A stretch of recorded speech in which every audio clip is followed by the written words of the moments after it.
नमस्कार दोस्तों, मैं हूं अर्पित और एक बार फिर से आपका स्वागत है। बिहार में विधानसभा चुनाव शुरू होने वाले हैं और अब किसी भी दिन तारीखों का ऐलान हो जाएगा। ऐसे में हम आपके लिए एक बहुत ही महत्वपूर्ण सर्वे लेके आए हैं जिससे बिहार की स्थिति साफ हो जाएगी कि क्या एक बार फिर से नीतीश कुमार जी की ताजपोशी होगी बिहार में, या फिर पिछली बार मामूली अंतर से चूकने वाले तेजस्वी यादव पहली बार बिहार के मुख्यमंत्री बनेंगे और प्रशांत किशोर जो कि दावा कर रहे हैं बहुमत से सरकार बनाने का, इनका क्या होगा, सब कुछ साफ पता चल जाएगा। आपको बता दें कि बिहार चुनाव खास तौर से दो वर्गों के ऊपर बहुत हद तक निर्भर करता है। पहला है मुस्लिम, क्या वो आरजेडी के साथ जाएगा या फिर एआईएमआईएम के साथ, क्योंकि एआईएमआईएम की तरफ से दावा किया जा रहा है कि मुस्लिम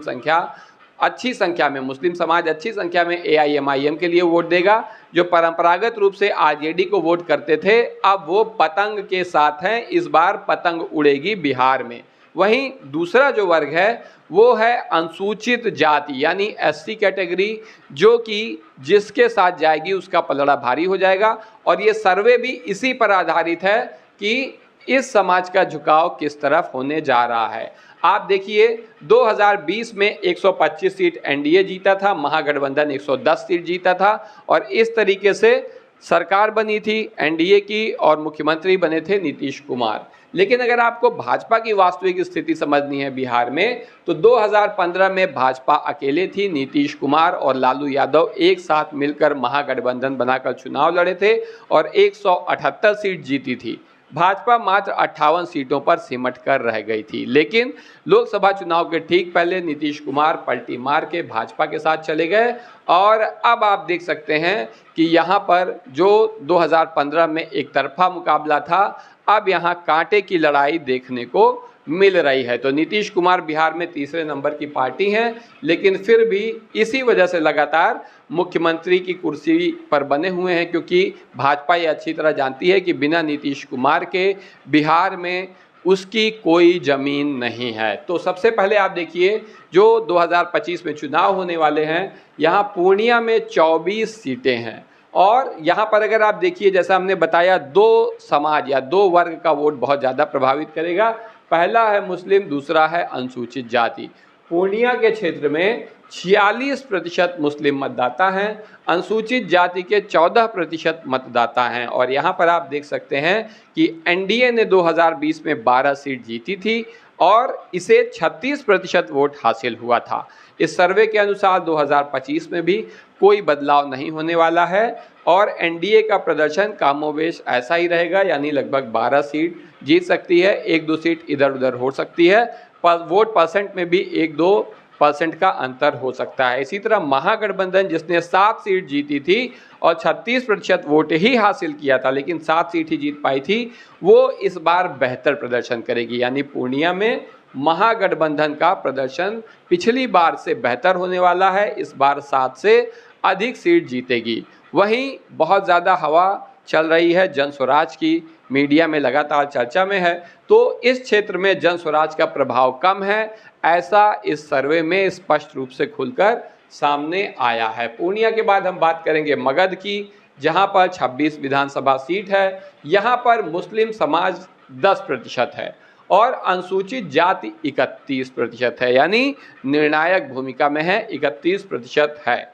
एनडीए को यहाँ पर 6 सीट मिली थी 2020 में और 2025 में ऐसा कहा जा रहा है कि 6 सीट और 32% वोट से बेहतर प्रदर्शन होगा, यानी वोट परसेंट भी बढ़ेगा और सीटों की संख्या भी बढ़ सकती है। वहीं महागठबंधन को यहाँ 41% वोट मिला था और 20 सीट मिली थी। अब यहाँ पर आप देख सकते हैं कि वोट यहाँ पर कम होंगे महागठबंधन के और सीट भी कम हो सकती है, क्योंकि पिछली बार बहुत ज़बरदस्त प्रदर्शन किया था, 26 में से 20 सीट जीत ही गए थे, तो उसे वापस दोहराना आसान नहीं होता है। तो यहाँ पर थोड़ा पीछे आएगी। वहीं जन स्वराज की बात करें तो इसका प्रभाव यहाँ पर भी नज़र नहीं आ रहा है। जन स्वराज का प्रभाव मगध क्षेत्र में भी कम है। इसके बाद आ रहा है भोजपुर का क्षेत्र, जहाँ पर 22 सीट है। यहाँ मुस्लिम आबादी 9% है और अनुसूचित जाति 22% है। अब यहाँ पर चुनाव परिणाम की बात करें तो 2020 में एनडीए 22 में से मात्र 2 सीट जीत पाया था, हालांकि वोट प्रतिशत उसका 28 था। 2025 में कहा जा रहा है कि प्रदर्शन में सुधार होगा, इससे बेहतर होगा, क्योंकि महागठबंधन ने 22 में से 19 सीट जीत ली थी, मात्र 3 सीट छोड़ी थी और 40% वोट हासिल किया था। 2025 में यहाँ पर महागठबंधन पिछले चुनाव की तुलना में यानी 2020 की तुलना में पीछे रहेगा, अपने प्रदर्शन को दोहरा नहीं पाएगा। अगर अन्य की बात करें तो पिछले चुनाव में 32% वोट हासिल करके 1 सीट भी जीती थी। अन्य में एआईएमआईएम भी शामिल है और निर्दलीय नेता भी शामिल है। उस समय जनसुराज नहीं थी। इस वक्त जनसुराज की बहुत बात हो रही है, तो जनसुराज यहाँ पर मजबूत है, ऐसा इस सर्वे में दावा किया गया है कि भोजपुर क्षेत्र में जनसुराज बहुत मजबूत है और अच्छा प्रदर्शन करेगी। आपकी इस बारे में जो भी राय हो कमेंट करके ज़रूर बताइए। भोजपुर के बाद आगे आ रहा है भागलपुर का क्षेत्र। यहाँ पर 2020 में एनडीए को 9 सीट मिली थी 44% वोट के साथ, ये काफ़ी ज़्यादा वोट है। आपको बता दें कि यहाँ मुस्लिम आबादी 45.5% है भागलपुर के क्षेत्र में और अनुसूचित जाति की 14% है। तो आप यहाँ देख सकते हैं कि एनडीए को यहाँ 44% वोट मिला था, 9 सीट मिली थी। पिछली बार की तुलना में 2025 में एनडीए इस प्रदर्शन को दोहरा नहीं पाएगा और पीछे रहेगा। 12 में से 9 सीट जीते थे, इस बार यहाँ पर एनडीए का प्रदर्शन पहले से खराब होने जा रहा है। महागठबंधन ने यहाँ पर 3 सीट जीती थी, 38% वोट हासिल किया था और महागठबंधन यहाँ पर अपने प्रदर्शन में सुधार करेगा 2025 के विधानसभा चुनाव में। अगर बात करें जनसुराज की, तो जनसुराज का प्रदर्शन यहाँ पर उम्मीदवारों पर निर्भर करेगा, ऐसा इस सर्वे में कहा जा रहा है। अगर उम्मीदवार दमदार होंगे तो जनसुराज का प्रदर्शन अच्छा हो सकता है, अगर उम्मीदवार कमज़ोर होंगे तो प्रदर्शन लचर रहेगा। वैसे मेरा ये मानना है कि जनसुराज के लिए सबसे बड़ी चुनौती ही यही है कि वो कैसे अच्छे उम्मीदवार ला पाएगी, क्योंकि उनका पहला चुनाव है। 243 सीटों पर चुनाव लड़ने का ऐलान कर दिया है। इतनी सीटों पर अच्छे कैंडिडेट मिलना आसान नहीं है। आगे देखते हैं। इसके बाद बारी है सारण क्षेत्र की, जहां पर 24 विधानसभा सीट है। मुस्लिम आबादी यहां 15% है और अनुसूचित जाति भी 15% है। अब आप देख सकते हैं यहाँ एनडीए को 9 सीट यहाँ पर मिली थी पिछली बार 36% वोट के साथ।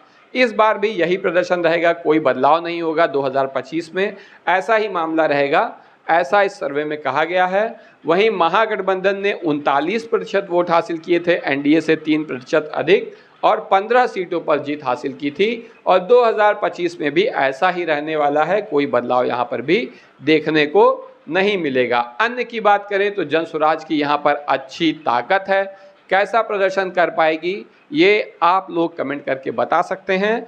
और मेरा ये मानना है कि एआईएमआईएम को मीडिया में थोड़ा हल्के में लिया जा रहा है। एआईएमआईएम का प्रदर्शन, असदुद्दीन ओवैसी साहब का प्रदर्शन और बेहतर होगा, जैसा कि मीडिया का आकलन है। 5 सीट पिछली बार जीते थे, अब की उससे ज़्यादा ही जीतेंगे, कम नहीं जीतेंगे। आगे देखते हैं। इसके बाद आ रहा है पटना का क्षेत्र। पटना के क्षेत्र में एनडीए ने 11 सीट जीती थी। यहाँ पर मुस्लिम आबादी 7% है, अनुसूचित जाति 22% है। तो ऐसे में एनडीए जो है यहाँ 11 सीट जीती थी 39% वोट के साथ और 2025 में भी स्थिति में कोई बदलाव होता नजर नहीं आ रहा है। वहीं महागठबंधन ने 10 सीट जीती थी 38% वोट के साथ और उसकी स्थिति भी 2025 में नहीं बदलेगी, लगभग वैसा ही प्रदर्शन रहेगा। 1-2 सीट का अंतर इधर उधर हो सकता है।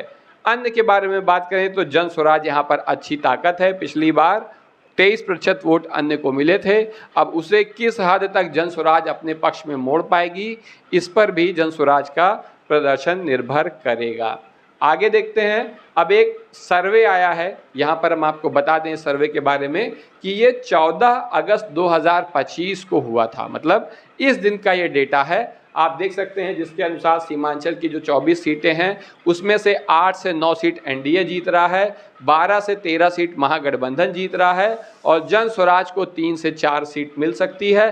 अन्य जिसमें एआईएमआईएम भी शामिल है उसे भी 2 से 3 सीट मिल सकती है। यानी सीमांचल में महागठबंधन को बढ़त है और AIMIM भी अच्छा प्रदर्शन करेगी। इसके बाद है अंगिका प्रदेश, जहां 27 सीट है, यहां 12 से 13 सीट एनडीए को मिल रही है, 10 से 11 सीट महागठबंधन को मिल रही है, 4 से 5 सीट जन स्वराज को मिल रही है, 1 से 2 सीट अन्य को मिल रही है। यानी अंगिका प्रदेश में निश्चित रूप से एनडीए को थोड़ी सी बढ़त हासिल है यहाँ पर महागठबंधन के ऊपर। इसके बाद मिथिलांचल में 50 सीट है, जिसमें से 24 से 25 सीट एनडीए और 25 से 26 सीट महागठबंधन के खाते में जा रही है। यानी मुकाबला लगभग बराबरी का है और 0 से 1 सीट जन स्वराज को मिल सकती है, अन्य को भी 1 से 2 सीट मिल सकती है। इसके बाद आप देख सकते हैं उत्तरी बिहार, जहां 72 सीट है, यहां 39 से 40 सीट एनडीए जीत रहा है और इसे स्पष्ट बढ़त है। किसके ऊपर? महागठबंधन के ऊपर। महागठबंधन यहां 29 से 31 सीट ही जीत पाएगा, जन स्वराज को 3 से 4 और अन्य को 1 से 2 सीट मिल सकती है। इसके बाद हम बात करेंगे मगध और भोजपुर की। यहाँ पर भी 70 सीट है, एनडीए को यहाँ मात्र 25 से 27 सीट मिलेगी 70 में से, जबकि महागठबंधन जो कि उत्तरी बिहार में पीछे रह गया था, यहाँ पर पूरी भरपाई कर रहा है और थोड़ी बढ़त भी हासिल कर रहा है। 39 से 40 सीट महागठबंधन को मिलेगी, जन स्वराज को 4 से 5 सीट मिल सकती है, अन्य को 1 से 2 सीट मिल सकती है, जिसमें AIMIM भी शामिल है। इस तरह बिहार की कुल 243 सीटों में से 108 से 114 सीट जीत सकता है एनडीए गठबंधन। पूर्ण बहुमत के लिए 122 सीट चाहिए, तो पूर्ण बहुमत में नहीं आ पाएगा एनडीए गठबंधन इस सर्वे के हिसाब से।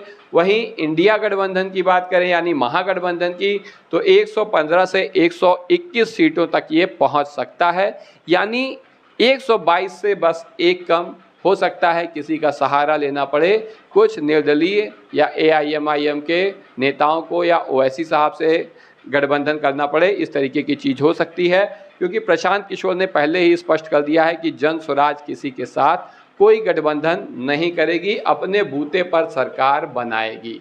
तो ये था सर्वे। अब आपको एक और सर्वे की जो चर्चा है, बिहार लोक पोल मेगा सर्वे की, इसके बारे में भी आपको बता देते हैं। आप जो है थोड़ा सा समय लगेगा, बस देख लीजिए कि क्या स्थिति है। इस सर्वे के अनुसार भागलपुर में एनडीए को 6 से 8 सीट मिल रही है, महागठबंधन को 4 से 5 सीट मिल रही है, यानी कि यहाँ एनडीए भारी है। दरभंगा में 15 से 17 सीट एनडीए को मिल रही है, 11 से 13 सीट महागठबंधन को मिल रही है, यानी इस सर्वे के हिसाब से यहाँ भी एनडीए भारी है।